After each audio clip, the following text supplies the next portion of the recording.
తాకట్లో ఉన్న మీ బంగారాన్ని విడిపించి ఆ రోజు ఆన్లైన్ రేటుకి కొంటాం. Sharma gold company.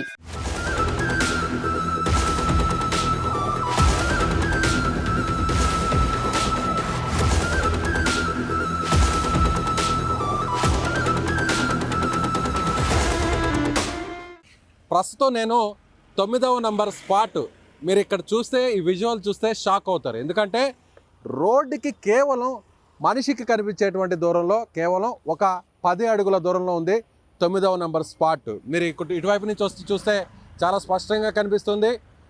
8వ నంబర్ స్పాట్ బ్రిడ్జికి కొంచెం దిగువన నది ఒడ్డున ఉంది. ఇది 9వ నంబర్ స్పాట్. అంటే 9వ నంబర్ స్పాట్ కనీసం రోడ్డుకి 10 అడుగుల దూరంలో కూడా లేదు. ఇంత దారుణంగా రోడ్డు పక్కనే ఇన్ని శవాల్ని పూడ్చిపెట్టేశారా? ఇది వేల వాహనాలు వెళ్తున్నటువంటి రోడ్డు, ధర్మస్థలకు వెళ్తున్నటువంటి రోడ్డు. ఇక్కడి నుంచి ధర్మస్థల దేవాలయం కేవలం 1.5 కిలోమీటర్ మాత్రమే. నేత్రావతి నదిని దాటిన తర్వాత, బ్రిడ్జిని దాటిన తర్వాత అందరూ భక్తులు కూడా ఒక్కొక్క రోజు ఆలయాన్ని సందర్శించే వాళ్ళు 1,00,000 వరకు కూడా చేరుకుంటుంది. అలా లక్షల మంది వెళ్ళేటువంటి ఈ రోడ్డు పక్కన అంత సులువుగా ఇలా పదుల సంఖ్యలో మృతదేహాల్ని ఈ స్పాట్లో పూడ్చిపెట్టారా అంటే అందరూ కూడా షాక్ అవ్వాల్సిందే. ఈ విజువల్స్ చూస్తే రోడ్డుకి ఇంత పక్కన ఒక మృతదేహాన్ని పాతి పెట్టాలంటేనే చాలా భయం ఉంటుంది. అంత సాహసం ఎవరు చేయరు, అది రాత్రి సమయంలో కూడా. అలాంటిది పదుల సంఖ్యలో ఇంత దగ్గర స్పాట్లో 9వ నంబర్ స్పాట్లో అతను పూడ్చిపెట్టాడని చెప్పి చూపించాడు. సో దాన్ని లొకేట్ చేస్తున్నారు. దాన్ని పోలీసులు ఐడెంటిఫై చేసి మార్కింగ్ చేశారు. అక్కడ 9th నెంబరు స్టోన్ అక్కడ ఏర్పాటు చేశారు. ఇక 10వ నెంబరు లొకేషన్ స్పాట్ ఎక్కడుందో చూపిస్తాను, రండి.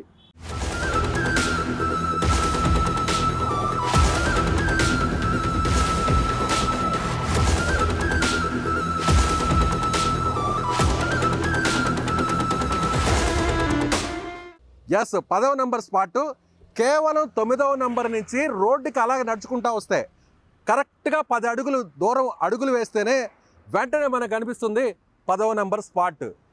ఒకసారి జూమ్ చేసి చూస్తే నాకు ఇక్కడి నుంచి కేవలం 5 అడుగులు 6 అడుగుల దూరంలో మాత్రమే ఉంది. కాకపోతే పోలీసులు కొన్ని ఆంక్షలు విధించినారు. లోపలికి ఎవరు కూడా వెళ్ళొద్దు, ఎందుకంటే ఆ ప్రదేశానికి సంబంధించినటువంటి ఆధారాలన్నీ కూడా చెరిగిపోయేటువంటి అవకాశం ఉంది. కాబట్టి ఎవరిని కూడా లోపలికి అలో చేసేటువంటి పరిస్థితి లేదు.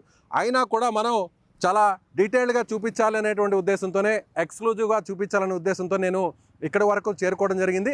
అయితే పోలీసుల దగ్గర పర్మిషన్ తీసుకొని మనం తీస్తున్నాం. సో ఇది రోడ్డు, అది 10వ నెంబర్ లొకేషను, అది కూడా కేవలం ఒక 6-7 అడుగుల దూరంలోనే. సో ఇంత దారుణంగా 9వ నెంబర్ లొకేషన్ రోడ్డు పక్కనే, 10వ నెంబర్ లొకేషన్ స్పాట్ రోడ్డుకి పక్కనే. రోడ్డు పక్కనే ఇన్ని పదుల సంఖ్యలో ఇంత దారుణంగా మృతదేహాలు పాతి పెడుతుంటే సో ఇక్కడ వెళ్ళేటువంటి వాళ్ళు గమనించలేదా, లేదంటే రాత్రి సమయాల్లో పూడ్చిపెట్టాడా, ఎవరు లేని సమయాల్లో పూడ్చిపెట్టారా?